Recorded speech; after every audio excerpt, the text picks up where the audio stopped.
തിരുവനന്തപുരം കിളിമാനൂരിൽ യുവതിക്ക് പാമ്പ് കടിയേറ്റു. കിളിമാനൂർ തൊളിക്കുഴി സ്വദേശി സരിതയ്ക്കാണ് കടിയേറ്റത്. രാത്രി 7:30 വീട്ടുമുറ്റത്തെ പൈപ്പിൽ നിന്നും വെള്ളമെടുക്കുന്നതിനിടെ കാലിൽ കടിയേൽക്കുകയായിരുന്നു. സരിതയെ വെഞ്ഞാറമൂട് സ്വകാര്യ ആശുപത്രിയിൽ പ്രവേശിപ്പിച്ചു. അശ്വിൻ ഡിയാഗോ ചേരുന്നു. അശ്വിൻ, ഈ പാമ്പ് കടിയേൽക്കുന്നത് തുടർച്ചയാകുന്നു. ഈ സ്ത്രീയെ പാമ്പ് കടിച്ചത് എപ്പോഴാണ്? ഇവർ പുറത്ത് പാമ്പിനെ കണ്ടിട്ടില്ലായിരിക്കും അല്ലേ?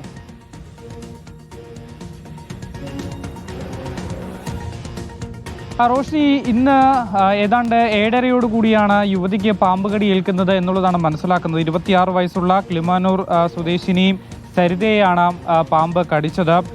ഏത് പാമ്പാണ് കടിച്ചത് എന്ന് ഈ യുവതിക്ക് അറിയില്ല. എന്തോ ഒരു സാധനം കറുത്ത നിറത്തിലുള്ള ഒരു പാമ്പ് കടിച്ചു, അതിനുശേഷം മാളത്തിലേക്ക് പോകുന്നത് കണ്ടു എന്നുള്ളതാണ് യുവതി പറയുന്നത്. വൈകുന്നേരം 7:30 കൂടി വീട്ടുമുറ്റത്തെ പൈപ്പിൽ നിന്നും വെള്ളം എടുക്കുന്നതിനിടയിൽ കാലിലാണ് പെൺകുട്ടിക്ക് കടിയേറ്റിട്ടുള്ളത്. അതിനുശേഷം പാമ്പ് എഴഞ്ഞു നീങ്ങുന്നത് കണ്ടു. കറുത്ത നിറത്തിലാണ് ഈ പാമ്പ് ഉണ്ടായിരുന്നത് എന്നുള്ളതാണ് ഈ 26-കാരി കുടുംബത്തോട് പറഞ്ഞിട്ടുള്ളത് എന്നുള്ളതാണ് മനസ്സിലാക്കുന്നത്.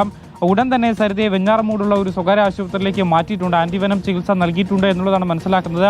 ഏത് പാമ്പാണ് കടിച്ചിട്ടുള്ളത് എന്നത് അടക്കത്തിൽ ഇപ്പോൾ ഒരു സ്ഥിരീകരണമായിട്ടില്ല. പാമ്പ് കടിച്ചിട്ടുണ്ട് എന്നുള്ളതാണ് പെൺകുട്ടി പറയുകയും ചെയ്യുന്നത്. നേരത്തെ മുതൽ തന്നെ നമുക്കറിയാം, തിരുവനന്തപുരത്ത് ഇന്ന് തന്നെ മൂന്നോളം പേർക്കാണ് ഇത്തരത്തിൽ സമാന രീതിയിൽ പാമ്പ് കടി ഏറ്റിട്ടുള്ളത്. നേരത്തെ തന്നെ വനംവകുപ്പും ഫയർഫോഴ്സും പോലീസും അടക്കം എല്ലാ വകുപ്പുകളും പാമ്പ് കടിയിൽ അതിൻ്റെ നിർദ്ദേശങ്ങളും ജാഗ്രതാ നിർദ്ദേശങ്ങളും പുറപ്പെടുവിച്ചിട്ടുണ്ട്. അതുകൊണ്ട് തന്നെ അത് കൃത്യമായി ഈ പൊതുജനം പാലിക്കണം എന്നൊരു മുന്നറിയിപ്പ് കൂടി വിവിധ വകുപ്പുകൾ നൽകുന്നുണ്ട്. ഇതിനിടയിൽ ഈ പാമ്പ് കടി ഏൽക്കുന്ന സംഭവം കൂടുന്നതോടുകൂടി തന്നെ വലിയ തരത്തിൽ ജാഗ്രത പുലർത്തണം എന്നൊരു നിർദ്ദേശം പൊതുവിൽ തന്നെ നൽകിയിട്ടുണ്ട്. ഇതിനിടയിലാണ് ഇത്തരത്തിൽ തിരുവനന്തപുരം ജില്ലയിൽ ഇന്ന് മാത്രം ഏതാണ്ട് 3ഓളം പേർക്ക് കടിയേറ്റിട്ടുള്ളത്.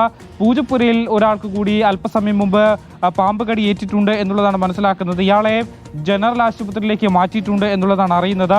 ഏത് പാമ്പാണ് കടിച്ചതെന്നറിയില്ല.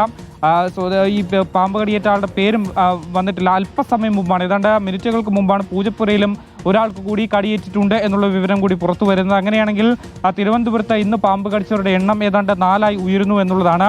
ജാഗ്രത പുലർത്തേണ്ട ഒരു സമയം കൂടിയാണ്. പാമ്പുകളുടെ മുട്ട വിരിയുന്ന സമയമാണ്. മാത്രമല്ല, മാളങ്ങളിൽ ചൂട് കൂടുന്നതോടുകൂടി തന്നെ ഇഴജന്തുക്കൾ പുറത്തേക്ക് കൂട്ടത്തോടെ ഇറങ്ങുന്ന സമയമാണ്. അബദ്ധത്തിൽ പാമ്പ് കടി ഏൽക്കുന്നവരുടെ എണ്ണമാണ് നിലവിൽ ഇപ്പോൾ കൂടിക്കൊണ്ടി വരുന്നത് എന്നുള്ളതും ശ്രദ്ധേയമാണ്. അല്പം ശ്രദ്ധ പുലർത്തേണ്ട സമയം കൂടിയാണിത്. റോഷ്നി.